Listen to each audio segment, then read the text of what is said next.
जय हिंद मेरे प्यारे दोस्तों। टारगेट मैथ सेकंड में आपका स्वागत है। आज के इस वीडियो में हम लोग चलते हैं। अब हम लोग सेट में जो भी 200 प्रश्न लिखे गए थे उनमें से अब बारी बारी से हम लोग करना स्टार्ट करेंगे। अगर यह कुछ सेट के पूरा हम लगा लेते हैं क्वेश्चन तो हमको एग्जाम में बहुत ही फायदेमंद होगा। तो चलते हैं, स्टार्ट करते हैं देर ना करते हुए। इस तरह के क्वेश्चन अगर एग्जाम में आ जाएगा तो कैसे करेंगे। कह रहा है कि सेक स्क्वायर एक्स बटे में 3+4 tan x दिया है, ठीक है। तो हम देख रहे हैं कि अगर हम tan x को मान लें तो ऊपर सेक स्क्वायर एक्स आ जाएगा, ठीक है। तो चूंकि हम tan x को ना मानकर हम पूरे को मान लेते हैं, क्योंकि इसका अवकलन जो होगा वो 0 हो जाएगा और 4 को हम कॉमन कर लेंगे, इधर साइड कर लेंगे। यानी कि माना t = 3+4 tan x होगा क्या, दोनों पक्षों का अवकलन करेंगे तो dt/dx 3 का अवकलन 0 4 हो जाएगा और tan x का हो जाएगा सेक स्क्वायर x होगा। क्लियर।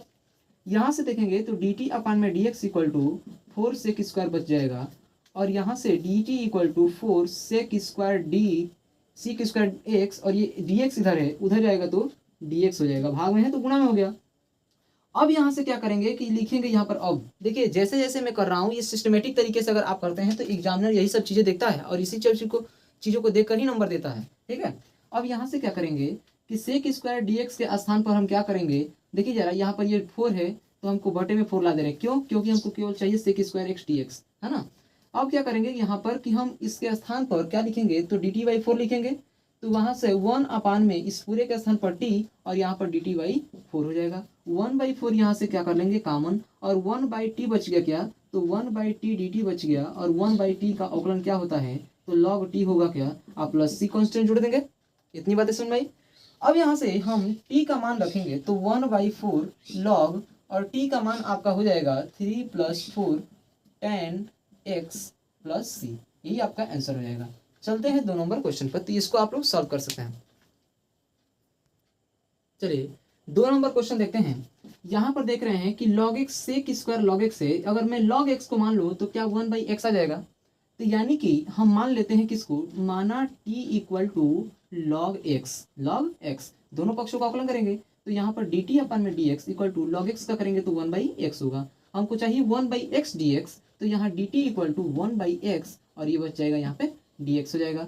अब लिखेंगे क्या चीज़, अब लिखने के बाद हमको यहाँ पर देखिए सेक स्क्वायर था तो सेक स्क्वायर वैसे ही रहेगा, है ना। log x को हम क्या माने हैं तो t माने हैं, तो यहाँ पर लिखेंगे t और यहाँ से देखिए 1/x dx के स्थान पे हम लिखेंगे dt, ठीक है। कोई दिक्कत यहाँ तक नहीं। चलिए जरा सेक स्क्वायर t का समाकलन क्या होता है, तो सेक स्क्वायर t का समाकलन होता है tan t हो जाएगा आप प्लस c। और चूंकि आप जानते हैं वो कि हम t के स्थान पर माने क्या है log x, तो tan और t के स्थान पर लिखेंगे log x और प्लस c और ये रहा आपका एकदम प्योर आंसर, ठीक है। चलते हैं 3 नंबर क्वेश्चन पे।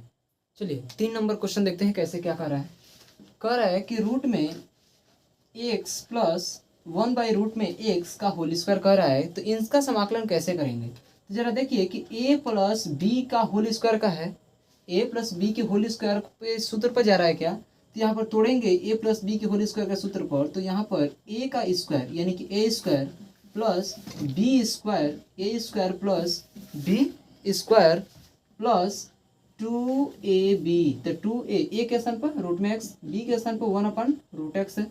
चलिए जरा यहाँ पे आगे रूट x का स्क्वायर करेंगे तो x होगा प्लस 1/√x, तो रूट x का करेंगे तो 1/x होगा प्लस 2 × √x से √x खत्म, तो यहाँ पर 2 बचा केवल और यहाँ से बच गया dx। दिखाई दे रहा है भाई साहब।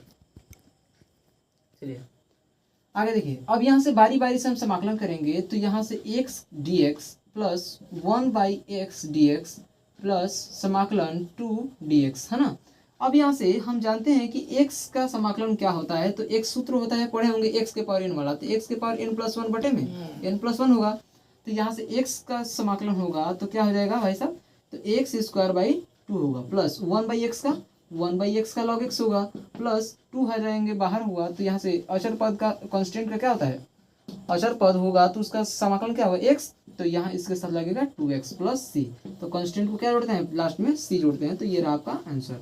तो यानी कि ये क्वेश्चन आपके एग्जाम में 1 नंबर में पूछ सकता है। तो यार चलिए ये देखिए, ये आपका समाकलन एक क्वेश्चन क्या कर रहा है कि e के पावर 2x - 3 है dx, है ना। तो हम इस पूरे को क्या मान लेंगे, तो हम इस पूरे को मान लेंगे x मान लेंगे। तो e के पावर x का समाकलन क्या होता है, तो e के पावर x का समाकलन होता है आपका e के पावर x होता है, ये तो आपको सूत्र पता होगा। तो इस पूरे को मानेंगे x है ना, तो e के पावर x का समाकलन e के पावर x हो जाएगा।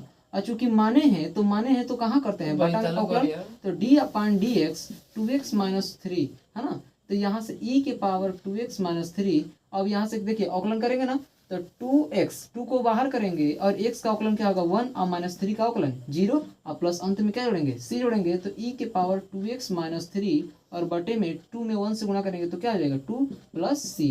अब इसको हम सिस्टमेटिक तरीका से भी लिख सकते हैं कि 1/2 ब्रैकेट में e के पावर 2x माइनस 3 और प्लस c। क्लियर, तो ये रहा हमारा आंसर।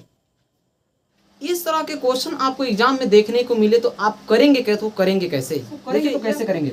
यानी कि अगर आपको कभी भी केंद्रक का निर्देशांक ज्ञात करने को भी कहे ना, तो एक बात दिमाग में बैठा लो कि इसके लिए एक फॉर्मूला होता है कि x1 plus x2 plus x3, आ चूंकि 3 गो बिंदु लिए हो तो बटे में 3 रखना, y1 plus y2 plus y3 आ बटे में 3, z1 plus z2 plus z3 बटे में 3 हो जाएगा। देखिए यहाँ पर जो मान लिखे हैं, ये चीज यहाँ पर जो मान लिखे हैं, देखिए ये x1 का मान, ये x2 का, ये x1 y1 z1, सॉरी यहाँ पर गलती हो गया, x2 y2 z2, फिर x3 y3 z3 हो जाएगा। कितनी बातें क्लियर हुई। अब जरा मान को पुटअप करते हैं, तो x1 का मान है 4, फिर x2 का मान है 8, फिर x3 का मान है 7, बटे में क्या होगा वो 3 होगा। y1 का मान जरा देखिए 6, y2 का मान क्या है तो -6, तो प्लस माइनस माइनस हो जाएगा, और y3 का मान 2 और बटे में 3, z1 का मान कितना दिया है -2, z2 का मान कितना दिया है 2 और z3 का मान कितना दिया है -3, तो प्लस माइनस -3 बटे में 3 होगा। इतनी बातें क्लियर। जरा बताइए 8 4 कितना होगा 12, और 12 को 7 को 19 होगा, और 19 बटे में 3, और 6 से 6 कट गया, बचा कितना 2/3। ये यहाँ पर देखिए 3 2 5 यानी -5, और -5 में से आप कितना घटाएंगे 2 हो जाएगा, तो यहाँ से हो जाएगा -3, और जब -3 और बटे में 3 होगा तो कटेगा तो क्या हो जाएगा यहाँ पे -1 हो जाएगा। ये रहा आपका आंसर। तो ये क्वेश्चन बहुत ही इजी क्वेश्चन है। देखिए एक माइंड में बैठा लेना है ना कि त्रिभुज का निर्देशांक पूछेगा तो ऐसे ही करना है। अब करेंगे तो ये हमेशा वेरी सिंपल विधि है, यानी कि ये फार्मूला है x1 प्लस x2 बटा में 3, x3 बटा में 3, y1 plus y2 plus y3 बटा में 3, z1 plus z2 plus z3 बटा में 3, और इसी फार्मूला को हम पुट करेंगे और पुट करके इस सवाल को क्या करेंगे हल करेंगे।